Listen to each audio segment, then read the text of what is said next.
Hello everyone my dear friends, how are you. उम्मीद करता हूँ आप लोगों से कि आप सब भी अच्छे होंगे। मैं भी मस्त हूँ, ज़बरदस्त हूँ। तो देखिए, आइए हम शुरू करते हैं हमारी जो 10th क्लास की जो हमारी पोएम है। पहली पोएम, डस्ट ऑफ स्नो। दोस्तों, इसका नाम क्या है? Dust of snow.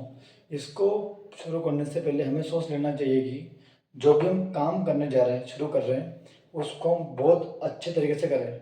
यहाँ पर ये पोएम जो लिखी गई है उसको आपको बहुत बेहतरीन तरीके से आपको समझना है। उसको मेरे द्वारा आपको इसको बिल्कुल हिंदी में पूरी पोएम समझा दी जाएगी बहुत अच्छी तरीके से। तो आपको दोस्तों पता भी होगा, किसी कवि ने कहा है कि यदि हो निगाह मंजिल पर, यदि हो निगाह मंजिल पर और कदम हो राहों पर, तो ऐसी कोई राह नहीं, तो ऐसी कोई राह नहीं जो मंजिल तक जाती ना हो। यदि आपने सोच लिया एक बार कि मुझे 10th क्लास में टॉप करना है, अच्छे मार्क्स लेकर आने हैं, तो आप भी ला सकते हैं। ऐसी कोई राह नहीं, पोइट ने यहाँ पर भी कहा है कि ऐसी कोई राह नहीं जो कोई मंजिल तक जाती ना हो। यदि अगर आप एक बार ठान लोगे कि मुझे करना है तो आई कैन डू इट, तो आप कर सकते हो। तो आइए इसी बात के साथ अपन इधर बढ़ते हैं आगे। जो हमारी 10th क्लास की जो पोएम है पहली, डस्ट ऑफ स्नो। देखिए दोस्तों, ये जिसके जो पोइट है, आपको हर पोएम के जो पोइट का नाम याद रखना है आपको दोस्तों। पोइट का नाम है इनका रॉबर्ट फ्रॉस्ट। कौन दोस्तों? Robert Frost. ये बहुत ही अच्छे जाने माने पोइट रहे हमारे इंग्लिश के।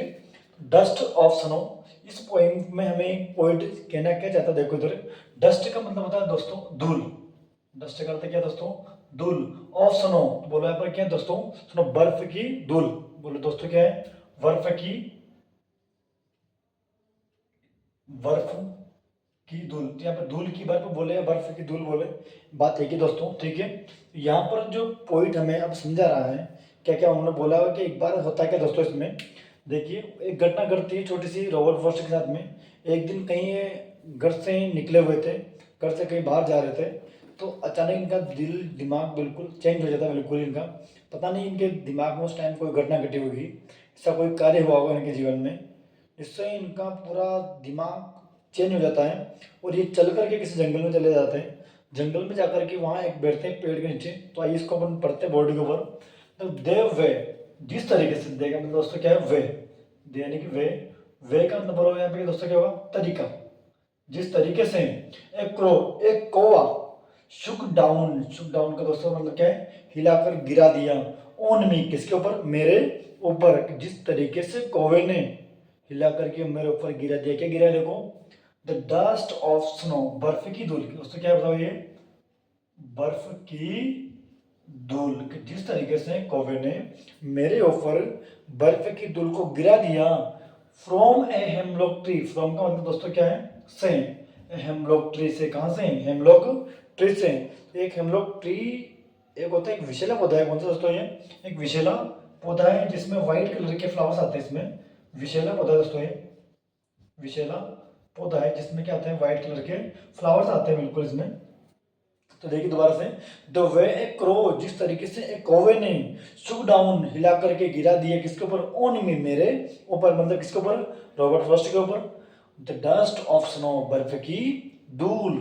फ्रॉम ए हेमलॉक ट्री, किससे?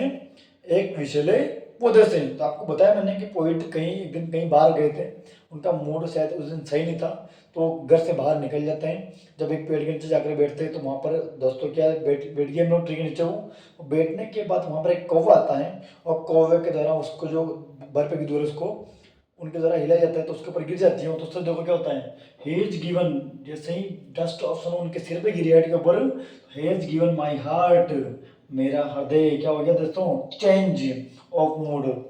तो मेरा मूड उस टाइम बिल्कुल क्या हो गया? चेंज हो जाता है। चेंज मतलब बदलना। मूड, उसकी जो मनोदशा थी, उनके दिमाग में जो पहले कुछ चल रहा था, उनकी जो मनोदशा बिल्कुल अब क्या हो जाती है? चेंज हो जाती हैं। एंड सेव्ड, और बच जाता है। देखो क्या बच जाता है? Some part of a day. क्या दोस्तों? Some part of a day I have dude, जिसको मैं केवल पछतावे में बिता देता। इसको किसमें? पछतावा करके मैं बिल्कुल बिता देता। आई ऑफ ए डे। तो उन्होंने बताया है कि हेज गिवन माई हार्ट, उस छोटी सी घटना से, छोटे से एक्ट की वजह से, जैसे कि कौन से एक्ट? डस्ट ऑफ स्नो का उनके सिर के ऊपर गिरना। सिर पर ऊपर जब वो गिरी है तो उससे उनका जो दिल था और उनके दिल में और उनके जो दिमाग में उनकी जो मनोदशा चल रही थी वो बिल्कुल चेंज हो जाती है।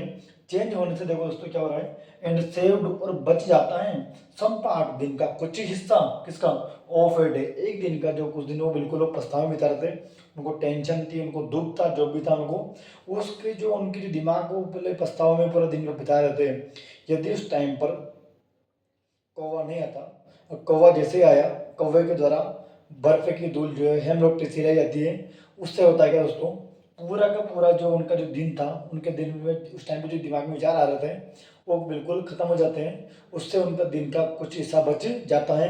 तो हम भी आपसे यही कहते हैं दोस्तों, यदि आप मेहनत करते रहोगे तो आप लोग हमेशा आगे बढ़ोगे। यदि आपकी समस्या जीवन में समस्या आई कोई, तो उसको लेकर के हमें बैठना बिल्कुल भी नहीं है। यदि आप उस समस्या को लेकर के बैठ गए तो आप कभी सक्सेस नहीं हो पाओगे। तो हम चाहते हैं कि जो भी घटना घट चुकी है उनको भूल जाओ और आगे की सोचो हमेशा के लिए। हमें अब क्या करना है, हर काम के लिए बोला करो आई कैन डू इट, मैं कर सकता हूँ। आपको मैं चाहता हूँ यदि आप लोगों ने पूरे वीडियो अगर अच्छे तरीके से देखे तो आप इंग्लिश में 100 में से 100 नंबर ला सकते हो दोस्तों। बस जिद होनी चाहिए आपकी कि हाँ मैं कर सकता हूँ, आई कैन डू इट। तो उम्मीद है दोस्तों आप लोगों को कि हमारे द्वारा जो पोएम आपको समझाई गई है समझ में आई होगी आपके। यदि हमारे द्वारा जो मेहनत अगर आपको अच्छी लगती हो तो लाइक एंड सब्सक्राइब जरूर करें। थैंक यू दोस्तों, जय हिंद।